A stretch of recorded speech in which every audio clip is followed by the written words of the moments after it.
Are you really doing this? Give me that. Catch! Does paper just not catch on fire anymore? You're just gonna smoke it like Oh my god. We are doing this here. we need a fire pit. Under.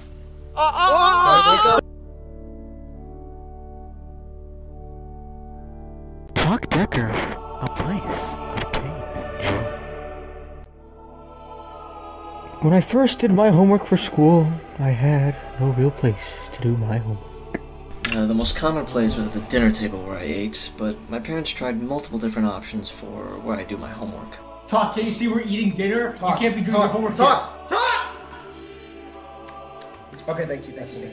They tried to set up a desk in my bedroom or have me use a portable desk so I could sit wherever I want to do my homework. I found the portable desk to be uncomfortable, and I never even tried the desk in my bedroom. I would mostly just place stuff on it like it was a display case. Even today, I still have webkins and other stuffed animals on that desk. After these attempts, my parents decided to place a desk in one of the living rooms, with a mirror and a cabinet, and gave up. After that. Talk, why aren't you doing your homework? I don't have a desk?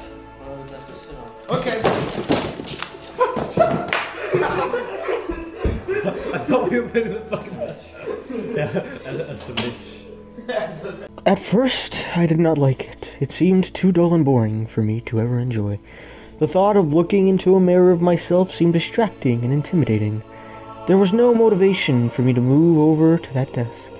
Eventually, it started to have things added to it to make it more inviting. 2 of my paintings from my art class were added, and more things were added for the purpose of organization, but I still did not want to actually do work there. I went into the 6th grade, and that is when one of a few major changes happened to shape my life as it is today. One of my friends convinced me to download a games platform called Steam on my mother's laptop and play with him and a couple friends.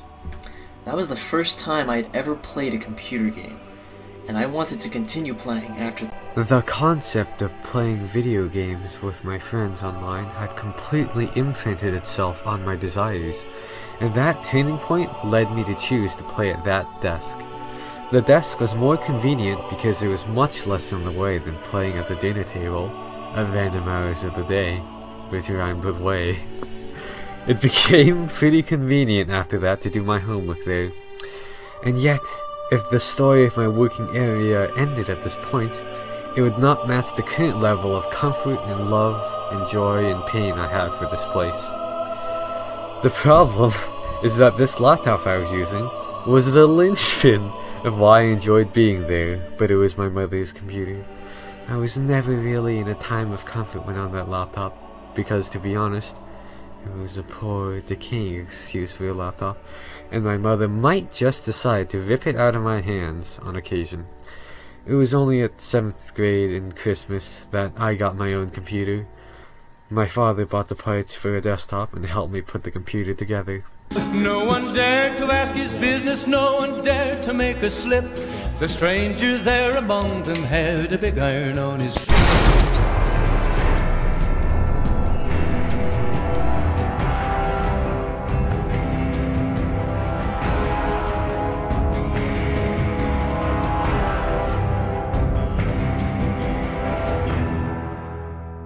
I remember the joy finally being able to play on a computer that functioned almost perfectly. In addition, the computer monitor was big enough to cover my reflection, which back then was not very helpful, but in my current point of life, however, the ability to cover my reflection could be considered a valuable way to avoid distraction. Oh god. Oh god. After I had accepted this as my work area, over the next 3 years I experienced some large changes. My computer and chair were upgraded and a couple of times in different ways. The area to the left of my computer became a good place to put textbooks, and today there are 4 textbooks right there. My entire area became as messy and cluttered as my paintings seemed to be, and it started collecting all the items I might ever need or those that I do not know what to do with. Today, my desk contains pens, pencils, erasers, scissors, markers, calculators, rulers, Bluetooth speakers, tape, birthday cards, back scratches, glasses cases, yes, it's plural, tuners, credit cards, achievement certificates, and other crap. I eventually moved my guitar amp and my guitar nearby, as well as a piano. I also kept my trumpet close as well. With this setup that I fell in love with, it must be paradise, right? No, not really.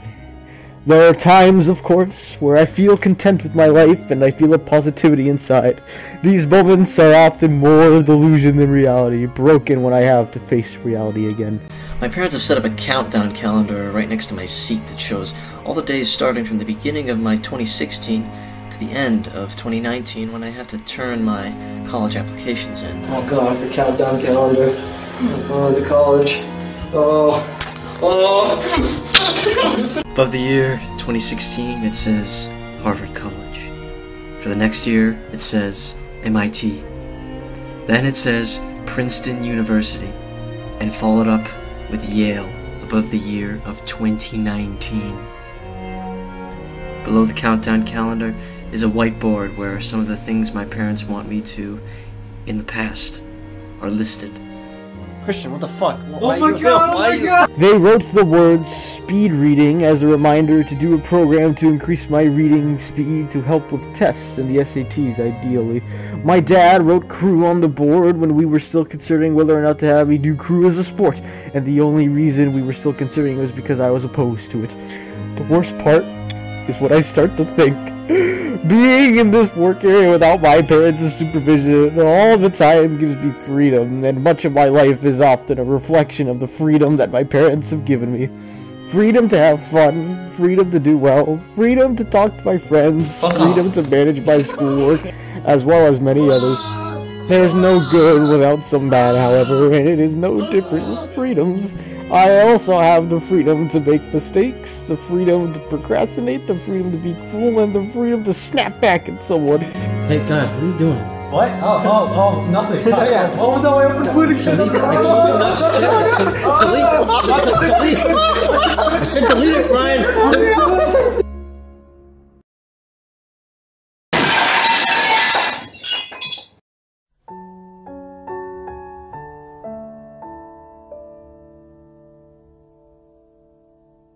These freedoms have led me into trouble on some occasions, but nothing troubles me more than my own mind's thoughts when I use my most instrumental freedom, the freedom to reflect on my shitty life. This freedom knocks on my door frequently. It is almost always used at my desk, and it is ambiguous in what it accomplishes. Oftentimes, when I am up late doing homework or playing a game, there are a number of times I am alone with no one to talk to and nothing to hear but the music I'm listening to. That usually resonates about how I feel about one thing or another. At some point or another, my train of thought will start to drift off about my past actions or pressing issues, social or otherwise, and I will think about the justifications of my actions, or what I should do about these issues. You didn't share that, did you? You didn't share my essay. Why don't you just... A lot of the times, I will curse myself for being incapable of finishing my homework at good time consistently. In all cases, it gives me a feeling that whatever I am thinking about is a result of my own actions. Nonetheless, this freedom also allows me to find some form of calmness or clarity in thinking about these problems that plague my mind. This freedom allows me to find the safest path for the future. Love going to land park. This freedom allows me to acknowledge it, and then I can move on with the knowledge of the past to affect my future. Through the use of this freedom, I become tougher after many experiences. This area where I spend most of my time in my house has been the catalyst of my messy, yet surprisingly continuous life. When I am living in the moment, it is like a hurricane with brief moments of relief that I am not even allowed to take full advantage to distance myself from the real world. Oh, it's on! Come on! We just came out of the closet! Just like you!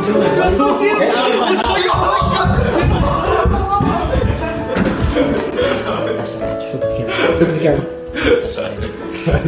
I find in this case the quote, "The more things change, the more they stay the same," Jean-Baptiste Alphonse Gras, to be very accurate, in that representation. My own work area reflects this as well. Over the years, the area has changed drastically, but it still has a lot that reflects the past. The desk and the cabinet are still very much the same from before middle school, and so is the mirror. This area has changed with me over the years, and it is a place of contrasting qualities.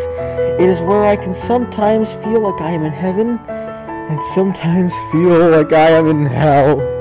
This is the place where I feel like I am flying, and where I feel like I have fallen. It is the source of my wings. And the location of my prison. I can love sitting in this chair for many hours, but I can also resent this place when I have to. Sometimes, while I'm thinking to myself, I will lean to one side in my chair and just look back at myself in the mirror. Oftentimes, it is not hard to overlay what I see with the image of an overworked horse that refuses to stop. Please note that a lot of what I have said is a hyperbole of some sort, so I can use more interesting phrases and words.